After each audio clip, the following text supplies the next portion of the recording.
Hello, I'm Trudy Harpham, the co-chair of the scientific panel of IUSSP's Family Planning, Fertility and Urban Development Project. This presentation is on the conceptual framework of the project and explains our concept of linking arcs. This project aims to link two fields of study, that of family planning, fertility and population growth, and urban development. Research may remain on the left-hand side of this framework, for example, focusing on how to increase family planning in low-income urban populations.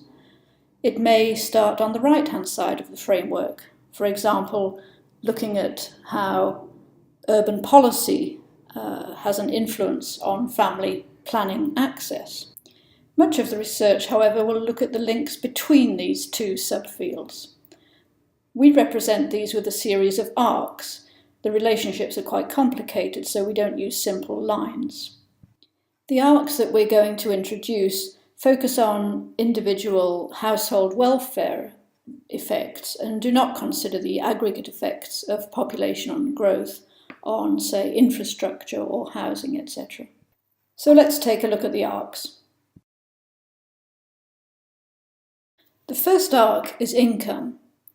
Reduced fertility, particularly by means of enabling women to do paid work, can increase household income, which in turn can lead to urban development, in particular a reduction in urban poverty. The second arc is living conditions.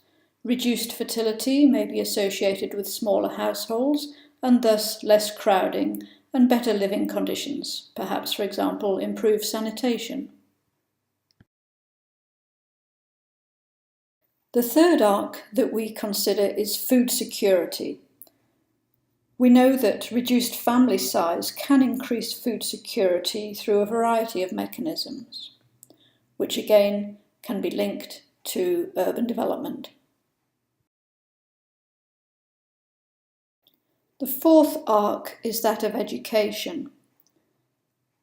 We know that increased use of family planning can lead to later first birth and better spaced births and a reduction in fertility, and we know that these can be associated with greater education, particularly of women and girls, which in turn can be related to urban development, not forgetting the reduction of urban poverty.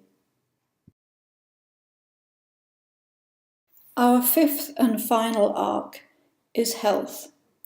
This is perhaps the most obvious linkage between family planning and fertility and urban development. We know that effective family planning and a reduction in fertility can be associated with the better health of mothers, infants and children. And this better health may lead to more effective urban development. As in any conceptual framework, these relationships have been represented in a simplified way. In reality, there are associations across the arcs, for example, particularly between income and education. And these relationships are two-way. Recent research has shown how bundling all of these arcs together and representing them as a concept of resilience is positively associated with an increase in family planning, although that research could show no causal route because it was cross-sectional. We would welcome research on longitudinal data to get to grips with some causal links. All of our research has the ultimate goal of improving urban development and contributing to the Sustainable Development Goal number 11, Sustainable Cities and Communities.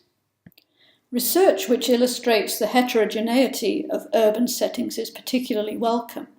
For example, research may show differentials within slums, between slums, and non-slums in a city. and here we're using slums as a shorthand for low-income, urban, informal settlements.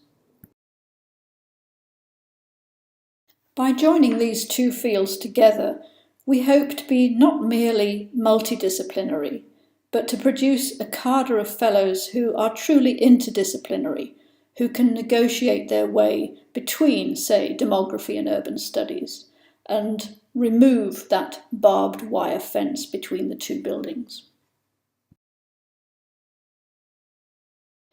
The creation of these arcs, linking the two fields, will produce a new subfield of urban family planning.